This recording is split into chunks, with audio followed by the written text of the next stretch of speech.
আমাদের নতুন পশ্চিমবঙ্গ সরকারের বাজেট ঘোষণা হয়েছে। ভোটের আগে নতুন সরকার সরকারি চাকরিজীবীদের ডিএ নিয়ে যে কথা দিয়েছিল সেই অনুযায়ী বাজেটেও ডিএ বৃদ্ধির কথা বলেছে এবং আশা কর্মীদের তাদেরও মাইনে বাড়ানো হয়েছে, মাইনে বাড়ানোর কথা ঘোষণা করা হয়েছে।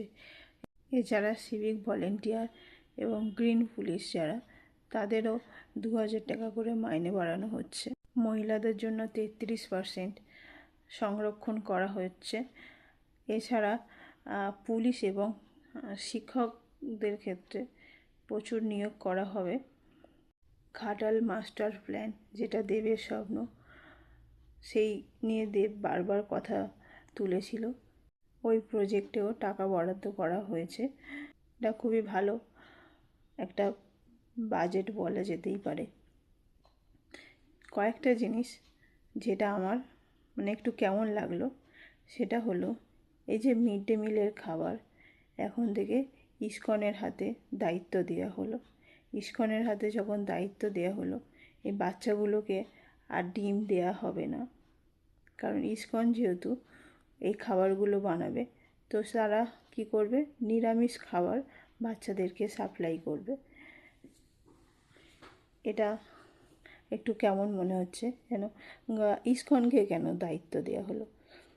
এছাড়া অন্নপূর্ণা ভাণ্ডার, যেটা সরকার বলেছিল ভোটের আগে যে প্রত্যেকটা মায়েদের অ্যাকাউন্টে, যারা আগে লক্ষ্মী ভাণ্ডার পেত তাদের প্রত্যেকের অ্যাকাউন্টে অন্নপূর্ণা ভাণ্ডারের টাকা মাসের 1 তারিখে ঢুকে যাবে।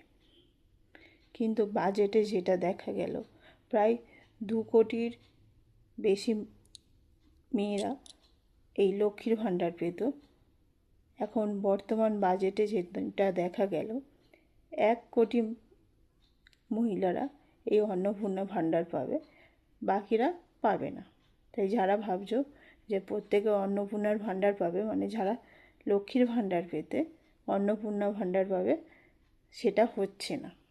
সেটা এই বাজেট থেকে পরিষ্কার বোঝা যাচ্ছে। আর একটা যেটা ঘোষণা করা হয়েছে এই বাজেটে, বলেছে যে শিক্ষিত বেকার যে যুবকরা আছে, গ্র্যাজুয়েট পাস, তাদেরকে 3000 টাকা আর বাকিদের 2000 টাকা করে দেওয়া হবে। কিন্তু এটা কারা পাবে?